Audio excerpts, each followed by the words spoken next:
Jesus made blind Bartimaeus, and he said, receive your sight. Why he said to the man at the pool of Bethesda, Tane, pick your bed and go. And for Talitha Kumi, he said, arise.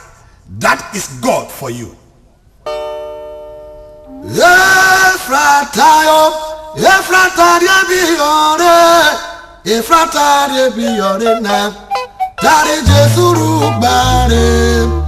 Ephrata, Ephrata, Ephrata, O Tari Jesuru Bare. If you cannot preach like Paul, give like Dorcas.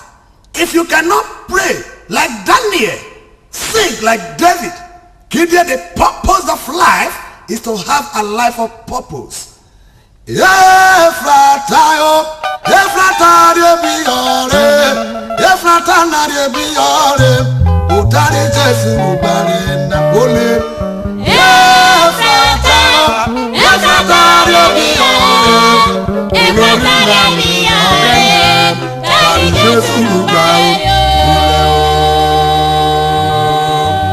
Mark 7:34. Jesus looked unto heaven and said, Ephrata, meaning be open. Ephrata, Ephrata, yore be yore. Ephrata na de be yore. Dari Jesu Bare Napole. Ephrata, Ephrata, yore be yore. Ephrata be yore. Dari Jesu Bare yo. Ebuke, boy Eto, it is time. I beg you.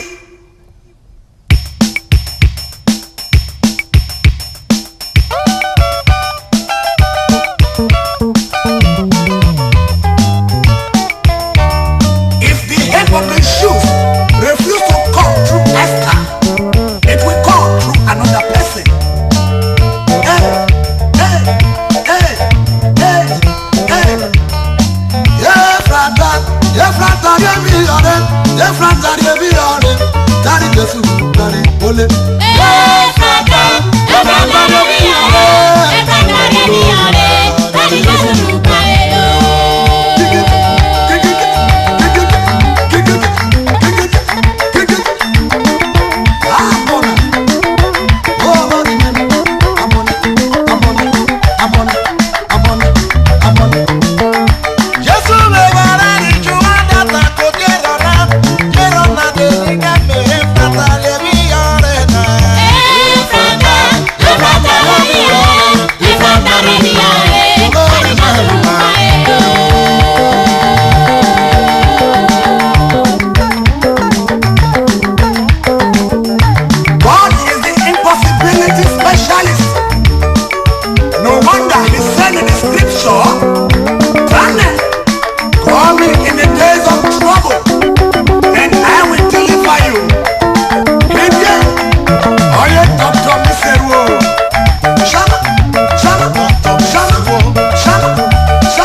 your Hagar.